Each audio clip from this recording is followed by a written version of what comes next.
যে মা কতটা শ্রম দিচ্ছে।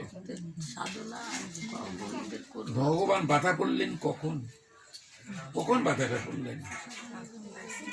মাও দৌড়চ্ছেন, গোপালও দৌড়চ্ছে। মা ক্লান্ত শ্রান্ত, মা তো স্থূলাকায়, মা কি গোপালের সাথে দৌড়িয়ে পারবে?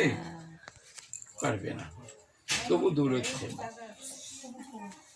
দৌড়তে দৌড়তেই মা ভাবছেন, হায় আমার গোপাল এই আমাকে দেখে ভয় পেয়ে এই কাকরের উপর যে দৌড়াচ্ছে, ভাই জানি কত কষ্ট।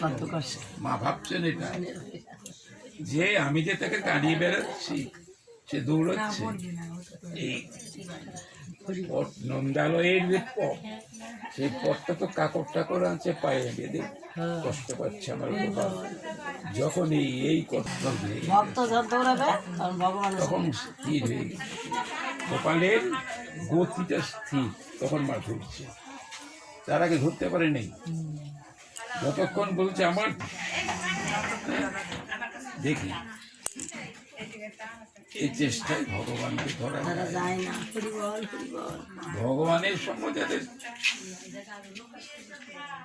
আসবে, ভগবানের শ্রীপাদ পদ্মে যখন শরণাগতি আসবে, ভজন সাধন করে ভগবানকে লাভ করবে, তাহলে শাস্ত্র ভজন সাধনের কথা বলে কেন? বলে এই কারণের জন্যই যে ভক্তের শ্রম দেখে যদি ভগবানের কথা হয়, আমি যে ভজন করছি মানে সেবা করছি, সেবা দেখে যদি ভগবানের কৃপা উদ্ভূত হয়, এর জন্য সাধন ভজনের দরকার। সাধন ভজন করে তাকে পাওয়া যায়, সাধন চেষ্টা চেষ্টা করা, দেখি ভগবানকে লাভ করা যায়।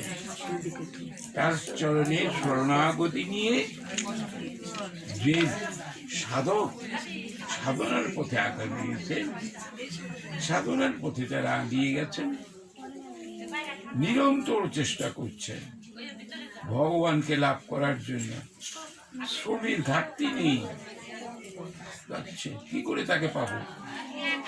যাদের যখন এরকম ব্যগ্রতা থাকে, ভগবান তখন তাদের কৃপা করেন। এই ব্যগ্রতা যতক্ষণ পর্যন্ত না হয়, ততক্ষণ পর্যন্ত ভগবানের কৃপা হয় না। ভগবান পাওয়া সহজ, দুর্লভ। গীতাভাষ্যে বলছে, অষ্টম অধ্যায় চতুর্দশ শ্লোকে, অনন্য চেতা যমান চলতি নিত্যস্য তস্যাহং সুলভ পার্থ নিত্যযুক্তস্য যোগিনঃ। এই যে যোগী, এখানে যোগ মানে ভক্তি যোগী, কর্মযোগী, জ্ঞান যোগী, হঠ যোগী সব হইতে পারে। যিনি যে পথে ভগবানকে পাওয়ার জন্য চেষ্টা করে, সেই পথে তাকে পাবেন।